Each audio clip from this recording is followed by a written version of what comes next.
Ada kisah nyata di Saudi kemarin terjadi. Sampai heboh. Dai-dai pun banyak mengangkat kisah itu. Kisah seorang dai dari Maroko. Maroko di Afrika Utara sana. Salah satu negara Arab yang ada di sana. Orang ini, dai ini di Maroko, subhanallah dia mimpi. Rasulullah SAW datang kepada dia.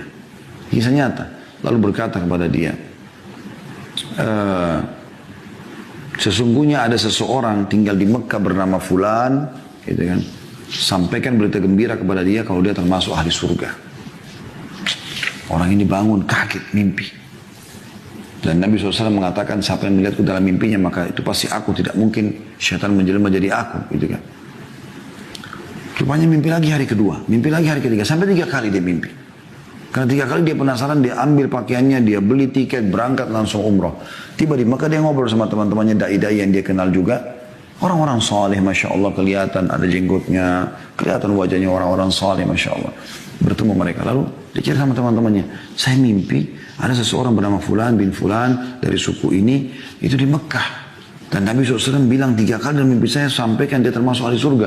Gimana nih gitu? Ayo kita cari. Teman-temannya bantu cari, tanya sana, tanya sini. Setelah berapa hari berusaha, ternyata betul ditemukan ada orang bernama itu di salah satu, kalau kita RT lah ya, di Mekah. Datanglah mereka ke sana, lalu kemudian menanyakan kepada Pak RT-nya kalau kita ya, Umdah gitu kan. Nanya, gimana nih? Ada nggak sih orang bernama Fulan? Mereka RT-nya sendiri, RT itu RW itu kaget pada saat itu. Kenapa kalian cari? Kalian ini kelihatannya orang-orang soleh, kelihatan wajahnya, penampilannya orang-orang soleh.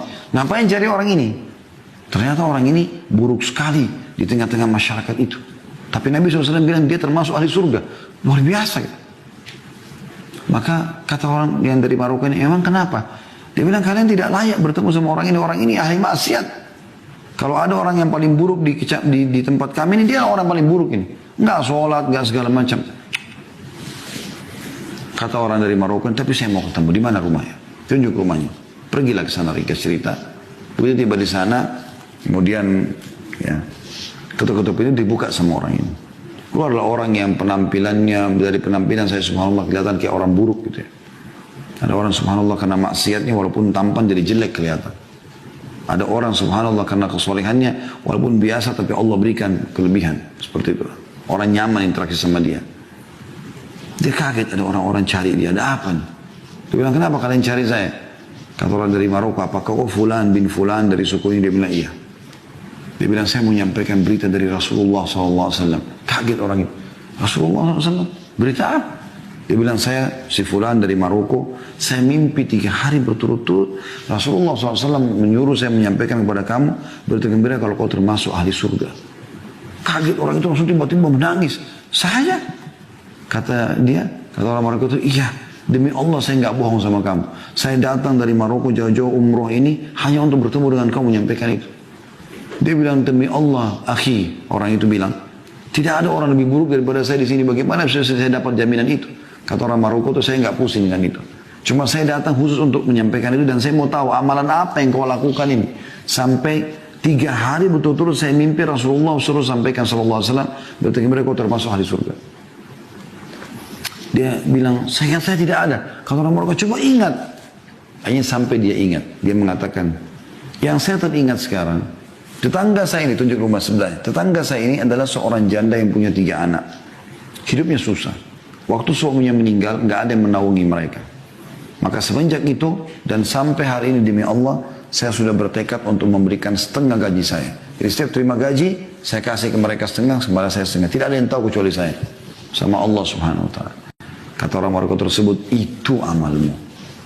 Memenuhi hajat saudaramu muslim tadi. Kata orang soleh ini, ayo segera ikut sama saya ke Masjid Haram. Maksudnya ayo segera taubat kembali kepada Allah, perbaiki amalmu. Ini luar biasa berita gembira. Orang itu ketakutan mengatakan, saya tidak layak ke haram sekarang seperti ini. Ini di Mekah ini, bayangkan aja. Lalu kata orang Maroko, baik, siapkan dirimu. Dia bilang dia siap-siap, dia mandi, dia bersih, dia pakai baju terbaik, lalu dia ikut ke masjid. Kata orang Maroko ini begitu masuk masjid, nangis orang ini. Seperti orang yang masuk ke sebuah alam yang penuh dengan kedamaian, kebahagiaan luar biasa. Dia bilang begitu masuk masjid, mulai sholat, kata orang Maroko ini, Nangis terus orang itu. Ishak karena nangisnya, Ishak karena terusnya dia nangis. Kami pun sampai nangis gitu. Dan subhanallah, setelah baca tilawah Al-Quran di rakaat pertama, ruku, i'tidal, sujud. Begitu sujud, kami bangun sama imam, dia masih sujud orang ini. Kami sujud lagi yang kedua, dia masih sujud. Kami berdiri rakaat kedua sampai terus. Itu maghrib waktu itu. Setelah saya salam, habis sholat maghrib, ternyata saya sentuh dia jatuh sudah meninggal dunia. Allah tutup dengan husnul khatimah. Karena memenuhi hajat saudara muslim. Sayangnya teman-teman sekalian kita Allahul Musta'an. Semoga Allah maafkan kesalahan. Kadang-kadang depan mata sudah jelas saudara kita muslim datang. Miskin, jilbabnya kotor, di lampu merah, sendalnya juga putus. Minta, masih gak dikasih. Mana kita dengan hadits ini? Ya. Barang siapa yang memenuhi keperluan saudaranya, maka Allah akan memenuhi keperluannya. Hajatmu dipenuhi. Dan Allah tadi saya bilang kalau sudah membalas, Wallahu inna Allah atau Allah yarzuqu ma yasha' bighairi hisab.